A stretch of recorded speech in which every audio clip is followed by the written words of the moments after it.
وزارت مدافع تاجیکستان روز 1 مای سال 2024 با جنبش نتیجه های یک ماه اول موسم بهاری دعوت به صف قوه های مسلح جمهوری خبر داد که در ماه اپریل نقشه عمومی دعوت به ارتش 70% اجرا شده است.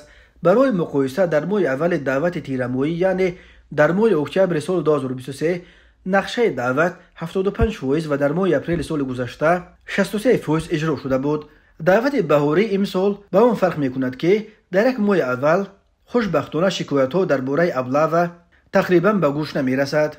پلکونیک فریدون محمدعلی زاده سردار مرکز مطبوعات وزارت مدافع تاجیکستان گفت در طول ماه اپریل سال 2024 علاقه بیش از 20 شهر و نویه‌های جمهوری و یک ولایت نقشه دعوت به صف قوه‌های مسلح را پوره اجرا کردند. در نخستین روز دعوت اولین شده در جمهوری شهر و نواحی ولایت مختار کوهستان بدخشان از اجرای پوره نقشه دعوت گزارش داد و چند سال اخیر در این ولایت مختار اجرای نقشه را پیش از مولد یعنی در روزهای نخستین دعوت اولین شده در جمهوری به اتمام میرسانند، گفته است پلکونیک محمدعلی زاده. او همین طور درباره علاقه نقشه دعوت را پوره اجرا کردن نویه رشت، سنگوار، لخش، نورآباد، تاجیک‌آباد و شهر روغون در وادی رشت و نویه‌های وخش، فرخار، خراسان، مومن آباد، ناصر خسرو و دوستی، قبادیان و نورک، لیوکان در ولایت ختلان خبر داد.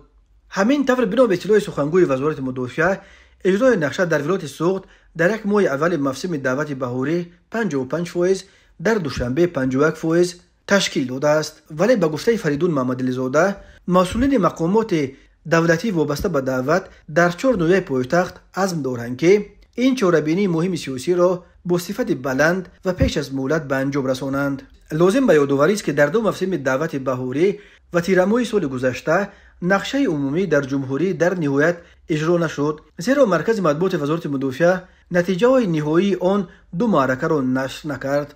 دعوت به صف قوه های مسلح تاجیکستان هر سال 2 مرتبه در بهار از 1 اپریل تا 31 مای و تیرما از 1 اکتبر تا 30 نوامبر دوام میکند. هر موسم دعوت به ارتش در تاجیکستان امروز با شکایت‌ها از ابله یا احاطه‌گیری جریان میگیرد. ابله یک شیوه اصلا غیر قانونی است که کارمندان کمیساریات‌های حربی و مقامات محلی جوانان سن سال دعوتی را در کوچه بازار دستگیر کرده به خدمت می‌فرستند. در جامعه چنین شیوه‌های مجبوراً به صف ارتش بردن جوانان را محکوم می‌کنند و می‌گویند مقامات حربی باید شرایط را در ارتش خوبتر کنند تا که والدان با دل پر فرزندانشان را به خدمت روان کنند. فعالان جامعه شهروندی از رهبران تاجیکستان چندین بار دعوت کردند که به این تجربه ابله که ابروی دولت را می‌ریزاند نقطه گذارند.